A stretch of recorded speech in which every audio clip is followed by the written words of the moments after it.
So I called that match, and they pulled me into. I remember it very clearly. We were in the hallway that's between where the seats are and the production area, and the two of them are standing there, and they said, "We really like what you're doing. We want you to be a part of this product. We have some big plans in the future. Would you be interested in that?" And I'm looking at Billy Corgan, and it's like... You're like, yes, sir. Trying not to be starstruck, because, like, I love Billy Corgan. I love the Smashing Pumpkins. I lost my virginity in Smashing Pumpkins from Hollywood, because I got the job here in San Antonio, which just... the pay difference between working in Palm Springs and working here in San Antonio, Texas, I mean, it's more than double, like, the amount of money and all this other stuff, and you kind of move on with your career. So it was really hard to leave Championship Wrestling from Hollywood, and I was also doing Championship Wrestling from Arizona, which I loved that show. Like, that show, because I was from the very, very beginnings of that as grassroots television show that started in Tucson and made its way to Phoenix, and it was so fun. And I hated leaving it so much to where they actually killed me off. That was my exit, is I died. I was murdered by Robert Baines, also known as Brandon Taylor. He's always in there, he's always there. He's always part of my wrestling life. Yeah. He's my best friend, and I owe everything to being in wrestling to him, because I would have never have gone to that wrestling school if it wasn't for him. And I would have never got to work with Dave Marquez if it wasn't for him. Right, and I would have never, right? And I would never been legally dead. He's gonna get a picture of it. In the meantime, I just want to say, Garcia G Designs, thanks for the Las Mujeres Fuertes shirt that I got on the mail. Thank you so much, right? Send me one too, huh? I'm a medium. Oh, I'll let her know. A medium. There he is there. Bestie. That was a bestie right there. There it is. Shout out to him. And yeah, and I miss him dearly. We talk often. And, you know, I'm sure he's just like every other wrestler out there that just wants to get back to work, you know? And yeah, we all do. Yeah, so. We all do. Just now talking more recently about the NWA, what has been your, I said one of the lowest moments of you being here in the company, and then the highest? The lowest moment's hard to pick out. I was disappointed. Okay, no, it's not hard, I guess. I was disappointed in my performance at the Crockett Cup and commentary. I felt like I was really overshadowed. Just Ian and Jim are they're both very, very good. And like, so it kind of like, I felt like I was in the backseat of that car. And so afterwards I felt like, man, I feel like that wasn't my show the way I wanted it to be. But I think that was also like a humbling experience where it's like, if I'm going to do this, I need to like step up. I can't just let, you know, Ian has so much more experience in the day-to-day calling professional wrestling. And I love Ian. I respect him 110%. I loved working with him for the couple of times I've done commentary with him, either whether it's ROH or the Crockett Cup or whatever. But it was like, you know, for the NWA product, you know, I want to be that person that's steering the ship. And I wasn't doing it that night. So that was like a real moment of like reflection for me, like, all right, I can't let that happen again. And it's not like it was a bad show. It was good. It was fantastic, and anybody could go ahead and buy the DVD of it at nationalwrestlingalliance.com/shop. But so that was probably my lowest, because I just didn't feel like I delivered, you know. And my highest moments, I think, there's so many good ones.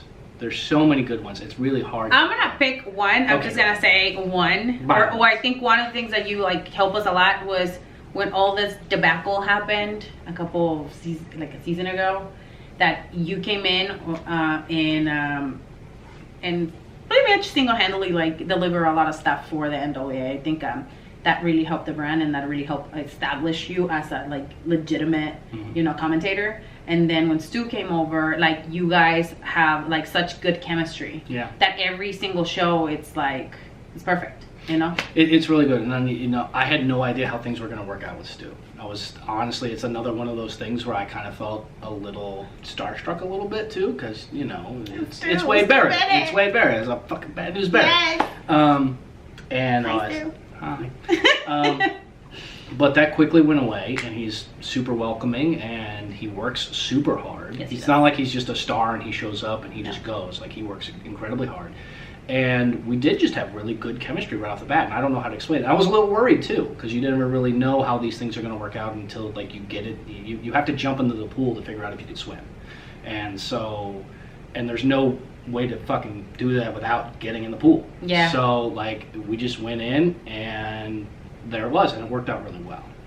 And so like and I think that chemistry that we have there and the dynamic, it just kind of got better. It just kind of gets more and more seasoned as the time goes on. And so I'm really interested to see what it's going to be like when we're able to come back and we're able to do these things again. So, you know, it's... I want to come back. I know. We know you want us to come back. Yeah, we've been talking about how, you know, how hard is like all this current situation has been for pretty much everybody in the entertainment business and for everybody in the world, not in the entertainment business, like everywhere. But for us, the uncertainty of like not being able to know when we're gonna be able to have live shows it's eating us alive. But definitely, you are a great asset for the NWA and for any company that, you know, want a good reporter. That, you know, it's because you have a really good rapport with people. Like I said, I saw you on at the city council and stuff, and it was really cool. The same when I see you working with Stu, or when I saw you working with Jim. You know, and now that I know you more on a more personal level, I mean, you're pretty amazing. And for, you know, people that didn't take you so serious, like you guys, you know, is your loss. It's really nice of you to say that. I think it really kind of comes down to all those things that we talk about constantly as what are the avenues of success. Yeah. And not only in pro wrestling, but really in anything. And it's just do the work, be humble, and be thankful. And if you can do those things, you can go far. And so that's sort of been my mantra for all this stuff. It's like, I'm just going to come in, I'm going to do the job, I'm going to not let my ego get in the way, and I'm going to just knock it out of the ballpark every time, and just be like super focused on that. And so if you have that approach and you just stay disciplined with yourself, you can do anything. You could be a pro wrestler, you could be a champion, you could be an astronaut. I mean, that's just how it works in all scenarios. So if you want to start your own business and be the next, you know, Bezos and owning the next Amazon, it all comes down to just doing the work, keeping your head down, and being thankful and listening to other people and listening to the advice of people. I gotta say, it's really great when I get to work with someone like with your experience, and you'll tell me what you're expecting to see in this match, and that helps me tell the story.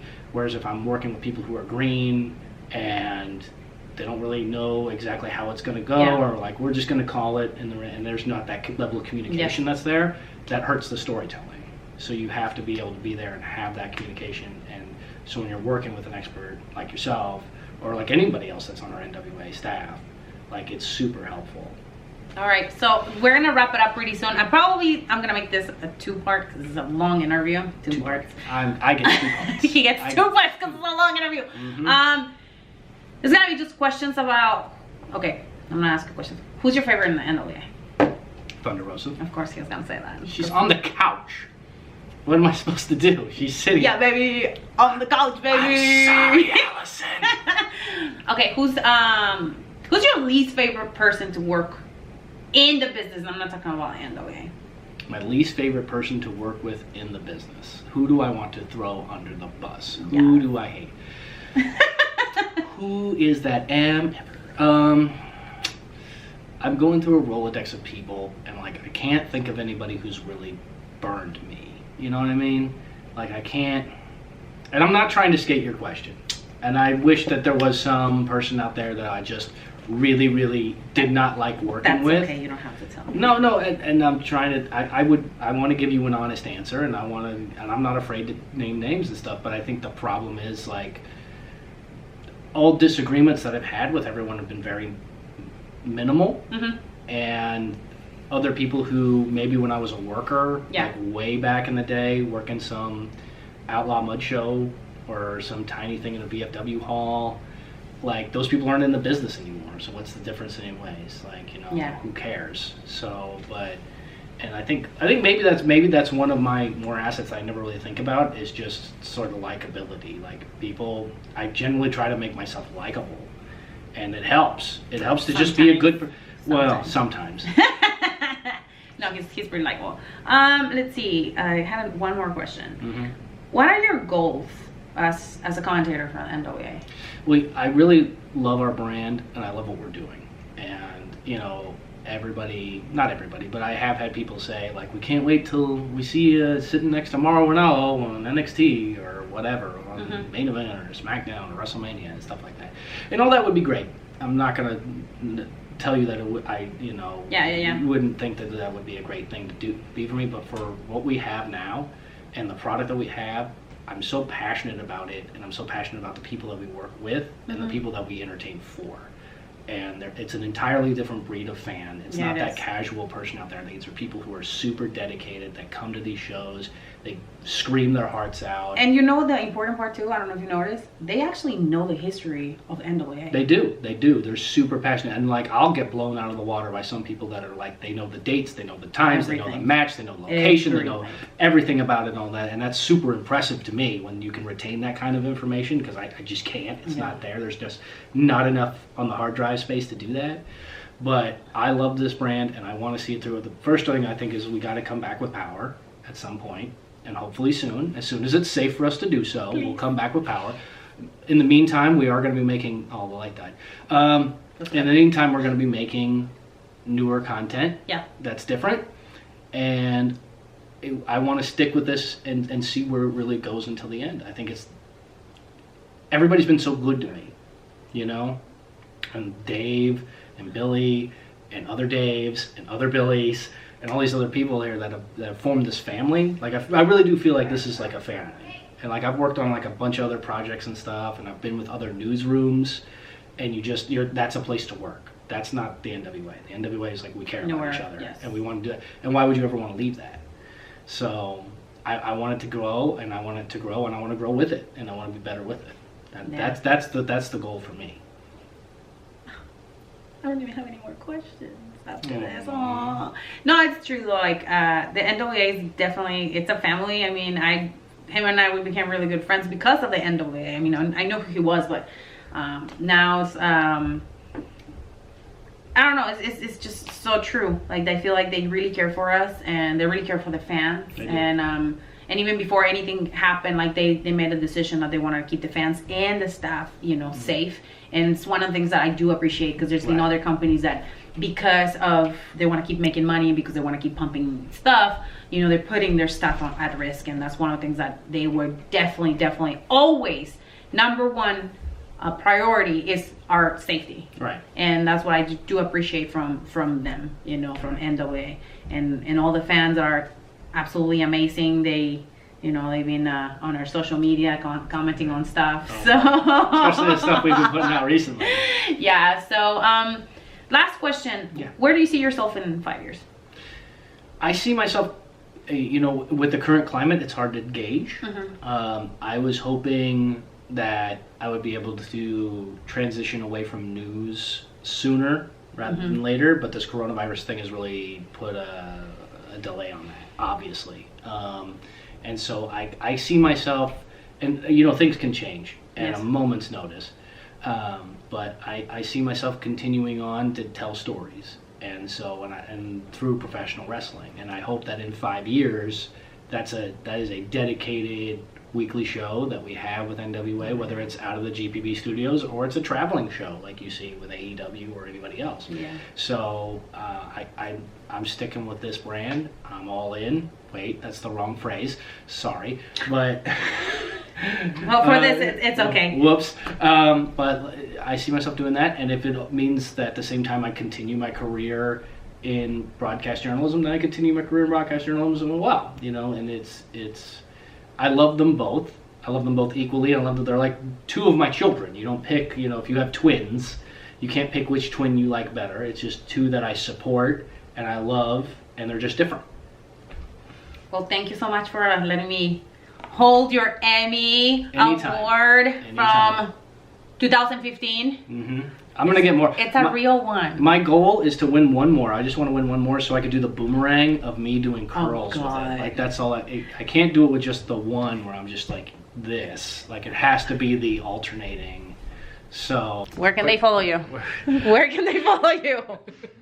In the streets of San Antonio is where I am. You can follow me on Twitter at Joe Galli News. You can follow me on TikTok at Joe Galli. hopefully we'll make some more good stuff there. Yes. For sure. And Snapchat's at Joe Galli. And Do you have premium Snapchat? You have premium Snapchat? Of course I got a premium Snapchat. $50. Make you holler. Oh my God. And with that, this was Interviews with Thunder Rosa. Thank you so much for tuning in. Don't forget to like and subscribe and comment. Your comments are very important, especially now because I am at home just waiting for you to comment on stuff. So with that said, see you guys later.